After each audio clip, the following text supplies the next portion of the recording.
Thermodynamics का सिद्धांत है कि ऊर्जा को ना तो बनाया जा सकता है और ना ही नष्ट किया जा सकता है।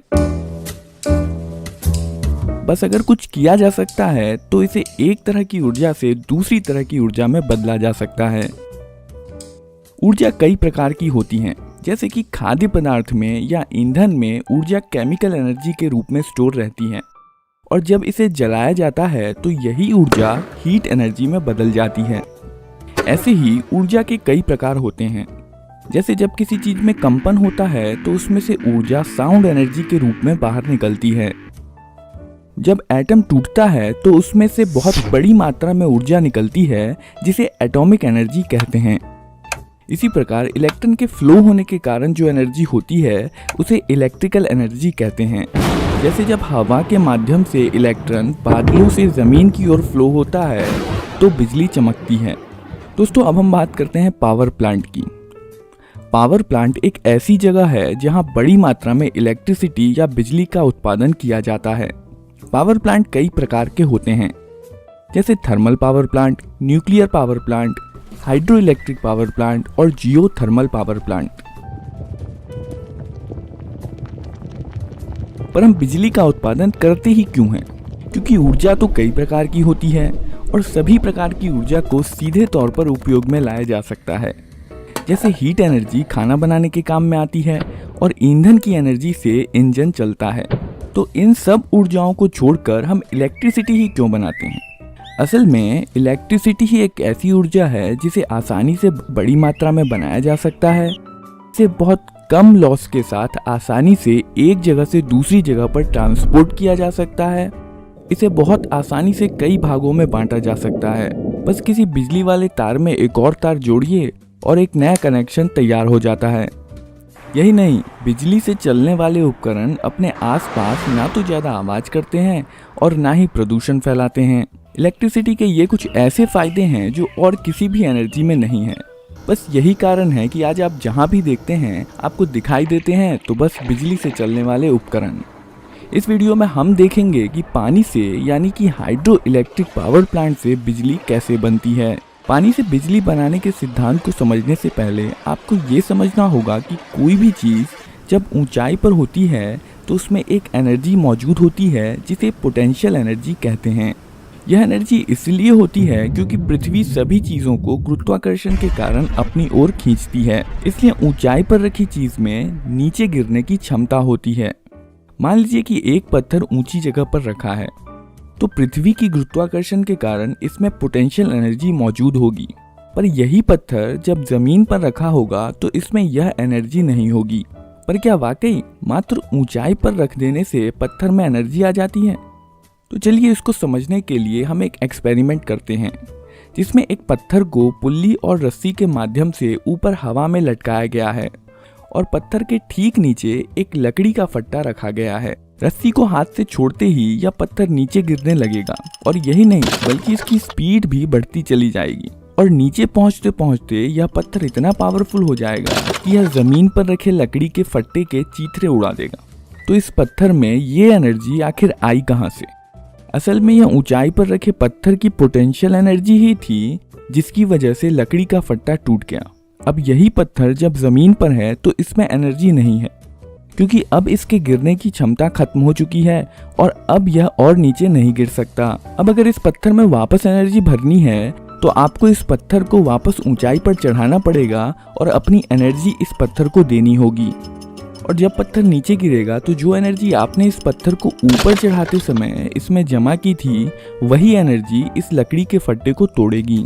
पत्थर की ही तरह जब पानी ऊंचाई पर होता है तो उसमें पोटेंशियल एनर्जी स्टोर रहती है और इसी एनर्जी के कारण पानी ऊंचे पहाड़ों से नीचे की ओर बहता है और नीचे की तरफ बहते बहते अंत में पानी समुद्र में जाके मिल जाता है, क्योंकि समुद्र का लेवल सबसे नीचा होता है।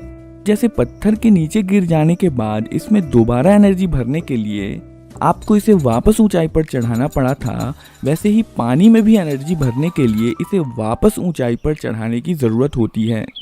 पर इस केस में ये काम करता है सूरज। सूरज की एनर्जी नदी, झील और समुद्र के पानी को गर्म कर देती है, जिससे पानी भाप बनके ऊपर आसमान में चला जाता है। और यह भाप बाद में बादल बन जाता है। यह बादल जमीन पर या पहाड़ों पर जाकर बर्फ या पानी के रूप में बरसता है।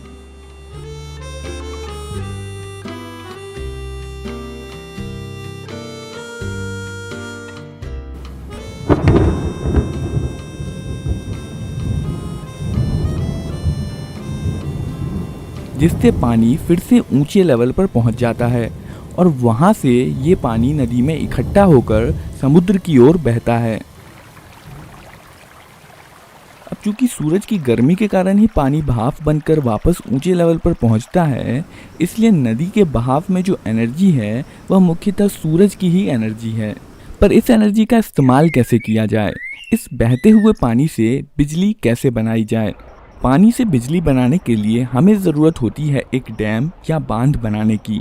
डैम बनाने के लिए इंजीनियर्स को एक ऐसी नदी को चुनने की आवश्यकता होती है जिसमें बहुत सारा पानी बहता हो, ताकि इलेक्ट्रिसिटी बनाने के लिए रिजर्वायर में पर्याप्त पानी जमा हो सके।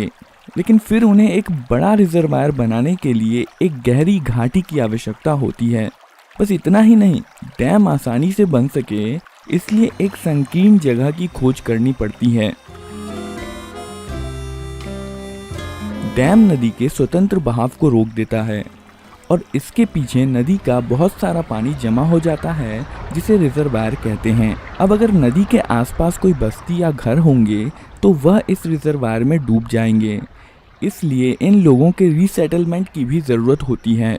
आप देख सकते हैं कि डैम बनाने से डैम के एक तरफ रिजर्वायर में बहुत सारा पानी ऊंचे लेवल पर जमा हो जाता है। अब बस ज़रूरत है तो पानी को ऊंचे लेवल से नीचे लेवल पर गिराने की और इसमें मौजूद पोटेंशियल एनर्जी को इलेक्ट्रिकल एनर्जी में बदलने की।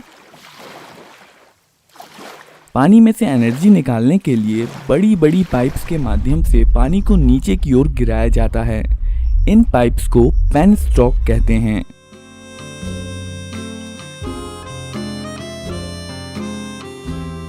पेनस्टॉक के निचले छोर पर एक टरबाइन लगी होती है।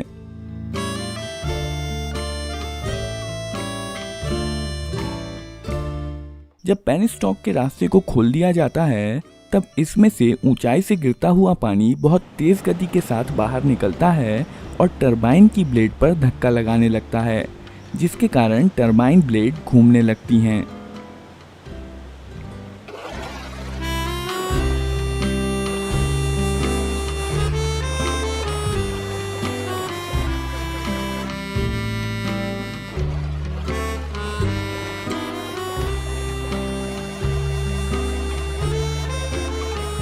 टरबाइन एक शाफ्ट के माध्यम से एक जनरेटर को चलाता है। जनरेटर इलेक्ट्रोमैग्नेट्स का इस्तेमाल करके शाफ्ट की एनर्जी को इलेक्ट्रिसिटी में बदल देता है। असल में जनरेटर ही वो चीज़ है जहां इलेक्ट्रिसिटी बनती है। पावर प्लांट अक्सर घरों और कारखानों से काफ़ी दूरी पर होते हैं और इसलिए इलेक्ट्रिसिटी को घरों तक पहुंचाने के लिए बहुत लंबी पावर लाइंस का इस्तेमाल किया जाता है, और जितनी लंबी होती है पावर लाइंस उतना ही ज़्यादा होता है पावर लॉस। यह पावर हीट के माध्यम से तारों से बाहर निकल जाता है। तार का रेजिस्टेंस जितना ही ज़्यादा होगा और जितना ज़्यादा उसमें करंट फ्लो होगा, पावर लॉस भी उतना ही ज़्यादा होता है। और करंट को कम करने का एक तरीका है कि वोल्टेज को बढ़ा दिया जाए। इसलिए power companies step up transformer के ज़रिए वोल्टेज को बढ़ाकर कई 100 वोल्ट का बना देती हैं। यह बिजली शहर के नज़दीक स्थित इलेक्ट्रिसिटी सब स्टेशन में पहुंचती है, जहां इसके वोल्टेज को कम करके घरों और कारखानों में सप्लाई किया जाता है और इस तरह बिजली आपके घरों तक पहुंचती है।